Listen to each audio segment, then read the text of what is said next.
Regal Live is a weekly live series that aims to enable coaches to build a prosperous coaching business by becoming the best coaches they can be. Regal Unlimited is a leadership development company that has over a decade of excellence in disrupting leadership development through coaching and coach training. In this edition of Regal Live series, we have Meena with us. Meena is a leadership and team coach with over 20 years of experience working with organizations and teams in various roles. Her current focus is working with emerging leaders, particularly individual contributors who have contributed to leadership roles. And our topic for today's conversation with Meena is why PCC after ACC. So, welcome to Regal Life, Meena. I'm very happy to be here. Hello, everybody. Nice, nice. And thank you for being with us today, Meena. And just like we started off with, my first question would probably be what was your coaching journey like and what brought you to this space of coaching? Um, I think I was always on this journey, if I look back, but I think over the years, I've done many different roles. I started as an engineer and I worked in teams, basically. That's the common factor in everything I've done so far. Worked with teams, in teams, and with teams. And from being an engineer, I gradually moved into agile coaching. I Mhm. loved agile coaching, and until last year, I was working as a in-house coach.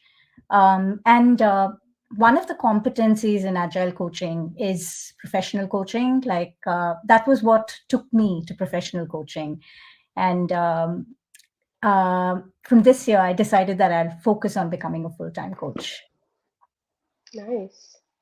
And what was that moment that made you realize that, hey, this is what I'm going to do for the rest of my life, coming from a corporate background? What was that juicy part that you really enjoyed, or made you make this decision? Yeah, I never really consciously made the decision until sometime last year. What happened was initially when I explored professional coaching, it was more to become a better agile coach, and it's like Mm, sort of a Venn diagram if you put agile coaching and professional coaching side by side. And I straight away saw a lot of benefits in, how I could work with teams and working with people. But then I realized that, somehow it's going to take me a lifetime just to become a good coach. And I felt this urge to deepen my skills and work more just with leaders and with people. And that's what made me take this decision. So, I won't say it's much of a change. It's just that, mm, the way I'm choosing to work with people is a little different to what it used to be in the past. And there'll be more of a coaching focus as opposed to, previously where we had mentoring and even training as part of my agile coaching offerings. So, yeah. mm. Nice. That's really nice to hear. And I guess see, one thing that I think is similar between both of us is the fact that we chose to do our coaching training with Regal, and also the fact that we both don't live in India. Uh, Yeah. if I'm not wrong, you did yours face to face as well. No, I didn't do mine face to Yeah, face. Mine was you did virtual. Um, virtual. Okay. yeah. Mm. So I used to call in from the UK and start really early in the morning, like 4:30 or something like that. Sleepy and Wow. yeah, yeah, but it was really worth it. I don't regret that Mm. decision at all. So yeah.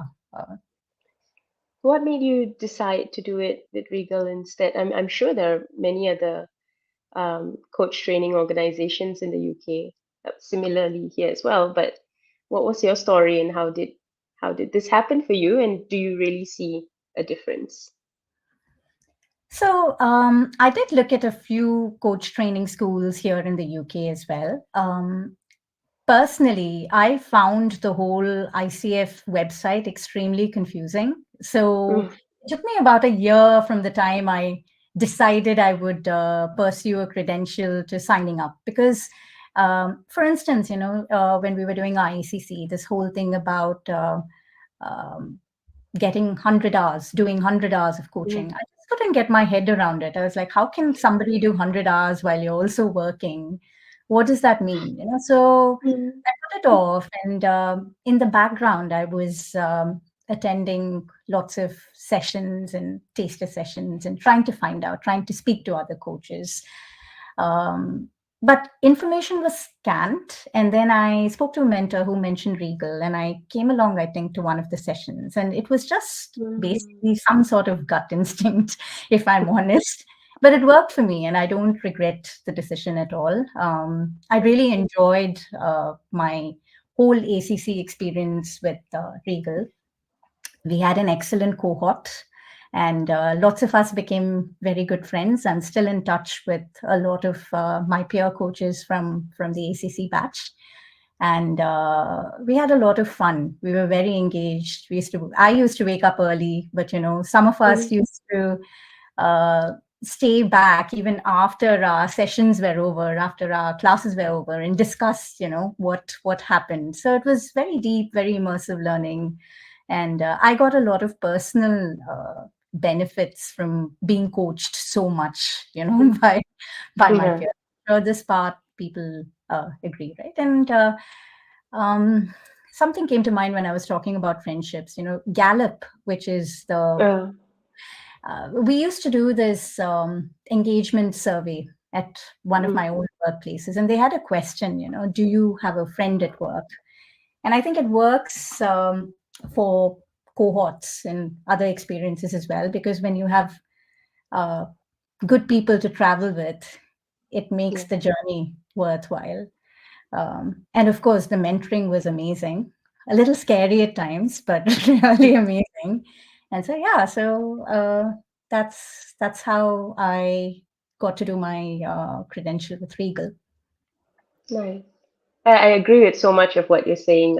I also find that when you did that first 100 hours of uh, peer coaching, at least 50 hours, you're doing it with the peers of your own cohort, right? And that really brings about such a strong relationship. Yeah, I completely agree with that. And there's so much of change that you might notice in yourself as well through this coaching journey and being coached and coaching at the same time. Yeah, yeah, totally agree with that. Totally. Hmm. Which brings me to my next question, right? Like, do you really see a benefit in actually being credentialed? I'm talking like right even from ACC. Like, is there do you see a tangible benefit of being a credentialed coach? I'm like super close to being credentialed. I just need to take the exam.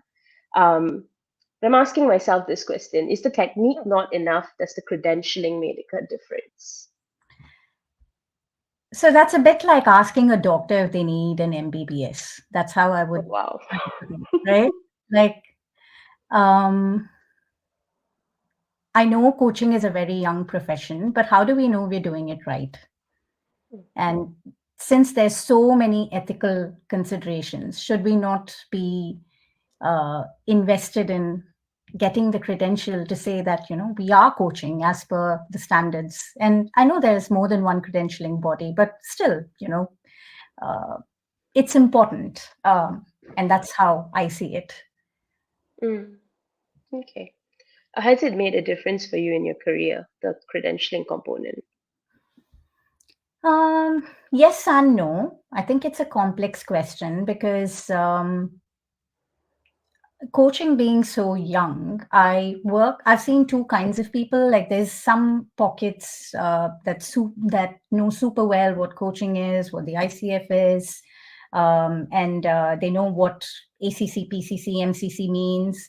And then there's also another group of people, like when I work with organizations, a lot of teams don't know it. So pretty much Mm, it's the value there is in you feeling confident as a coach. mm, And I could see the difference. I was coaching for a number of years, even before I did the credential. But then I realized I wasn't really coaching. I was asking a lot of good questions, and coaching was is a lot more than that. Uh, so yeah, so I do see a benefit in my career in the sense that I'm a much better coach, and the experience and the value is felt by the people I coach. And so I would think yes. Hmm. I completely resonate with that. I feel like similar to you, I was coaching before I did my ACC credentialing. And Mm. yeah, and I think so much has changed in just my personal understanding of what coaching is after starting on this journey. Mm. And yeah, and so it brings me to my next question, which is like, I'm close to getting my ACC, and I'm sure a lot of us out there are pretty similar on that part. There were a couple of cohorts which is same speed as where my cohort was, and the one thing that's on our minds right now is, should we move on directly to doing our PCC, and what really is the benefit of getting onto that PCC journey when we've just, like you said, 100 hours, lots of coaching, a lot of investment as well. We've just put in all this and just seeing the light at the end of the tunnel. Is it a good time for us to start on our PCC immediately, or is there even benefit in moving into the next credentialing? Um, I think this varies from person to person, but I can share what it was like for me. Mm-hmm. I finished my ACC and I just couldn't stop. I felt like I wanted to continue, and I was still moving. And when we finished, and I had to do the exam and submit my recordings and all of the logistics behind getting your credential. I did enroll for my PCC because it wasn't about just earning the credential. That's a milestone. The whole goal is to be able to be a good coach. And when I made the decision, I didn't know how PCC would change me or how it would contribute to me as a coach. However, I would definitely say it's so worth it. It's a much harder journey. You need a lot more stamina. And I was very lucky. Again, I had a very good cohort. I've made some excellent friends here. And I benefit from being coached by them as well. So there's a double benefit there. You coach and get coached. But I think with PCC, it's just the deepening of the understanding of the competencies, and also I got to try out supervision with Rekha, who is one of the mentors here. And somehow I feel a lot freer as a coach. I'm not thinking so hard about my questions. I notice, like, I remember even in my ACC, I would see something and I would know something's there, but I wouldn't know exactly how to ask the question. And now I'm able to do a lot of things that I can't quite put into words uh, on my PCC journey. And I'm still on that journey. It's not like I've got my credential yet. And the most benefit I've seen is in myself as a person, you know. So I think there's a deepening of understanding of all the competencies and then using it in your own life that seems to happen. And I've Mm-hmm. really enjoyed that process. Um, I think the highlight for me, though, was flying down to Bangalore. We had a 2 day in person meet with everybody. And that was really amazing. There was so much to take away from the 2 days. And it was literally a giant evoking awareness just Wow. as a class, like we were taken from where we were to somewhere else. And, I think we all changed as coaches in that couple of days that we were together. So I really enjoyed that. And I would really recommend that if you are serious about coaching, you should consider your PCC.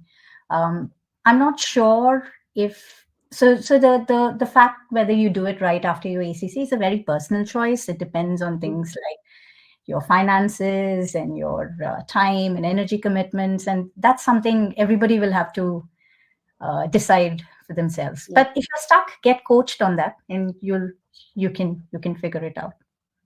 Mm. That's great advice. And I get it how you can't put that experience into words. But definitely resonate when you said that something shifted inside of you. And that deepening of practice is, something that I also, question a lot of times and ask myself, like, I can see there's something behind this, but how do I confidently bring it out? Hmm. Yeah. Yeah. So I get that. That makes sense to me. I think that's the question. What is your advice for agile coaches for pursuing or planning to add ICF credentials to their capabilities? Um, I think it is extremely valuable because when we say we're like when we have the word coach as part of agile coach, are you really coaching is the question. And I only got to do that after earning my credential, mainly because there's so many things in coaching that I didn't know about, and you can't get it by reading a book, which used to be my preferred means of learning. Um, where I started seeing the benefit, it was in small things, like I would be able to see the beliefs that were holding people back. Like people would come from different teams to new teams and they would insist on doing it in the old way. And everybody would be using the same words. Like, for instance, stand up. It's a very common word. Everybody Mm, uses it, but it means different things in different teams.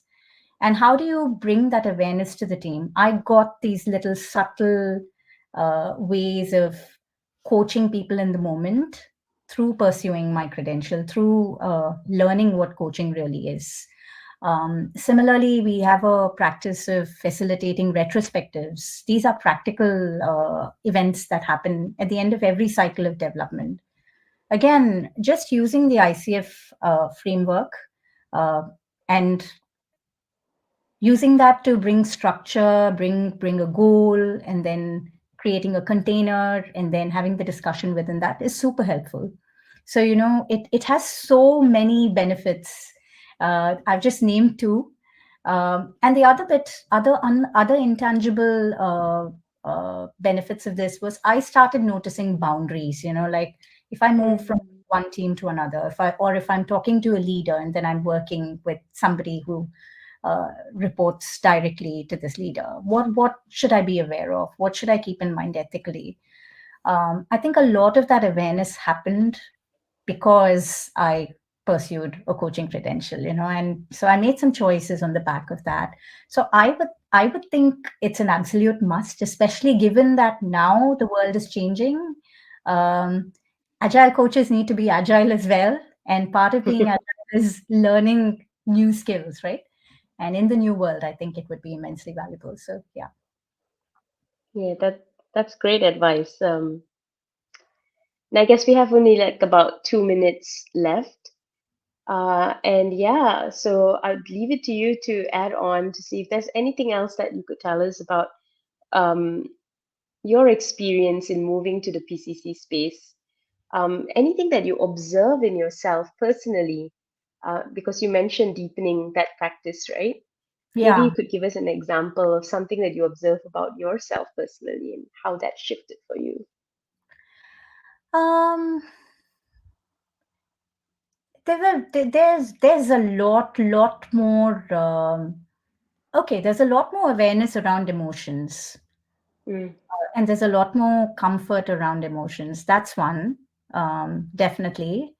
But I think PCC is also a hard journey. So you grow as a person.